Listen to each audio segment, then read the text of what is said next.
За TV телевизийн сурвалжлах баг Оросын албаны улсын нийслэл Москва хотоос мэдээлж байна. За тэгэхээр эдгээр өдрүүдэд Монгол улсын их хурлын дарга Ням улсын учрал Оросын албаны улсын төрийн дуумын дарга Володины урилгаар тус улсад албан ёсны ажил хийж байгаамаа. За ажил бол 2026 оны 2 дугаар сарын 9-ний өдөр буюу өчигдөр эхэлсэн. За ингээд Монгол улсын их хурлын дарга Ням улсын учрлыг Оросын албаны улсын төрийн дээд албаныхан ёслол төвлөлдөр огтж аваад их хурлын даргын хувьд бол айлчлалын албан ёсны арга хэмжээнүүдэд шууд оролцож эхэлсэн байгаа. За худалдааны төр хэлцээрийг байгуулснаар бүс нутгийн эдийн засгийн хамтын ажиллагааг эрчимжүүлэх, доктортой нийлүүлэлтийн сүлжээг бэхжүүлэх чухал суурь болох юм а. Хэлцээрийн үйлчлэх хугацаанд хэрэгжилтийг өндөр үр дүнд хүргэж өргөөжийг аж ахуй нэгж ард иргэд бодитоор хүртэх боломж нөхцөлийг бүрдүүлэх нь нэн чухал гэдгийг хурлын дарга хэлж ирлээ.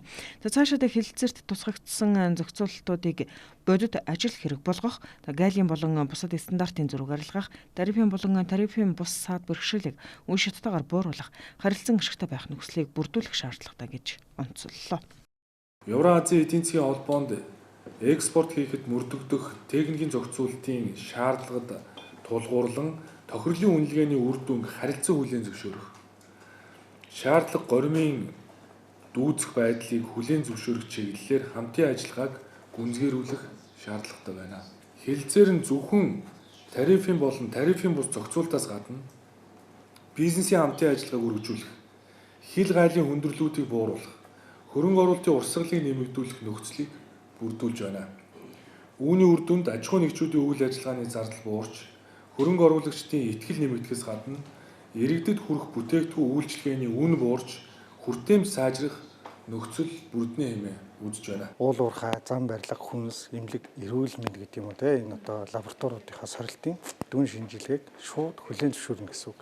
Нэг ёсондоо энгийнээр тайлбарлавал нэг бараа бүтээгдэхүүн одоо Оросын албаны улс руу экспортод те гарлаа гэж бодоход Оросоос одоо манай Монгол руу импортод бараа бүтээгдэхүүн орж ирлээ гэж бодоход бие биенийхээ сорилтын үр дүн буюу лабораторийн дүн шинжилгээг дахин давтаж хийхгүй шууд хүлээн зөвшөөрнө. Манай экспортын бүтцэд 96% нь уул уурхай. Манай энэ одоо хөдөөж хүн салбар гэхэд ердөө 1-2% байгаа. Тэгэхээр бид нар бол энэ хөдөөж хүн салбарыг тэлэх одоо маш том одоо боломж энэ одоо хэлцээрээр бүрдэнэ. Ганцхан бид илүү стандартаа сайжруулж, илүү хувийн хвшлээ дэмжиж экспортоо сайжруулж чадах юм бол энд бол Монгол улс эндээс бол хожино.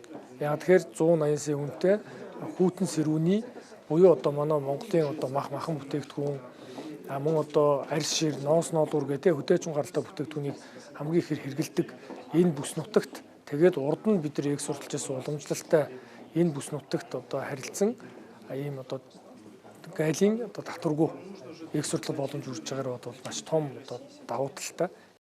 За сайд нарын зөвлөлийн дарга Сагин Таев энэ удаагийн альчлалын хүрээнд зохион байгуулж байгаа худалдааны төр хэлэлцээрийн талаарх бизнес хэлэлцүүлэгт Монголын 30 гаруй аж ахуй нэгжээс 70 орчим төлөөлөл оролцож байгааг онцлон тэмдэглэж байна.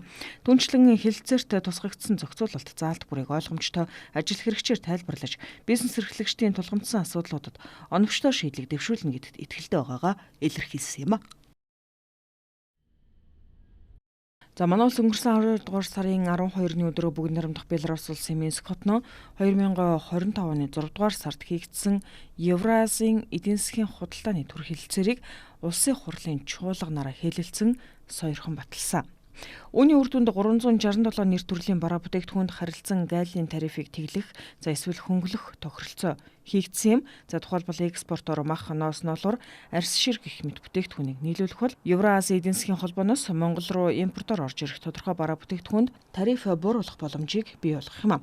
За хэлэлцээрийг сойрхон баталсан ч бодит байдалд хэрэгжилт тааруу үр дүн багтаа байгааг улсын хурлын дарга учрал Оросын албаны улсад айлчлах үеэрээ Евразийн эдийн засгийн холбооны хуралд оролцох үеэрдээ штатан хэлсэн. За цаашид хэлэлцээрийг бүрэн хэрэгжүүлэхээр зорж байгаагаа мэдэгдэж, тарифын бус саад дугаарыг цагаалталгүй бууруулах, шийдвэрлэх шаардлагатай байгааг тэрээр онцолсон юм а. Аж ахуй нэгжүүдэд зориулсан техникийн семинарын хүрээнд гарал үүслийн дүүрэм тарифын хөнгөлөлт, гайл техникийн зохицуулалт, стандарт баталгаажуулалт зэрэг худалдаанд шууд нөлөөлөх асуудлуудыг тодорхой ойлгомжтой ажил хэрэгчээр танилцуулснаар Монголын бизнес эрхлэгчдэд Евразийн зах зээлд нэвтрэх экспортын боломжоо нэмэгдүүлэх бодит дэмжлэг болох юм а. За энэхүү хэлэлцээр нь зөвхөн тарифын болон тарифын бус зохицуулалтаас гадна хөрөнгө оруулалтын урсгалыг нэмэгдүүлэх ач холбогдолтой. За үр дүнд нь аж ахуй нэгжүүдийн үйл ажиллагааны зардал буурч хөрөнгө оруулагчдын итгэл нэмэгдэхээс гадна иргэдэд хүрэх бүтээгдэхүүн үйлчилгээний үн буурч хүртээмж сайжирна гэдгийг тодтогсон юм а. За энэхүү хэлэлцүүлгийг эдийн засгийн хөгжлийн яам, Евразийн эдийн засгийн холбоо, Монголын үндэсний худалдаа аж үйлдвэрийн танхимтай хамтран зохион байгуулж, Евразийн эдийн засгийн холбоотой байгуулсан худалдааны төр хэлэлцээрийг хэрэгжүүлэхэд чухал үүрэг гүйцэтгэж оролцох Хүнс хөдөө аж ахуй хөнгөн үйлдвэрийн яам, Галийн ерөнхий газар, стандарт хэмжил зүйн газар, ургамал хамгааллын газар, жижиг дунд үйлдвэрийн газар, мөн мал эмнэлгийн ерөнхий газар, за үндэсний итгэмжлэлийн төв болон бизнесийн төлөөллүүд оролцсон юм а.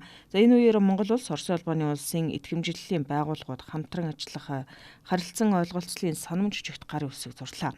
Ингэснээр хоёр улсын экспортод гаргаж буй бүтээгдэхүүний итгэмжлэгдсэн тохирлын үнэлгээний үр дүнг харилцан хүлээн зөвшөөрснөөр цаг хугацаа эдийн засгийн асар их давуу талтайг хэлж байлаа.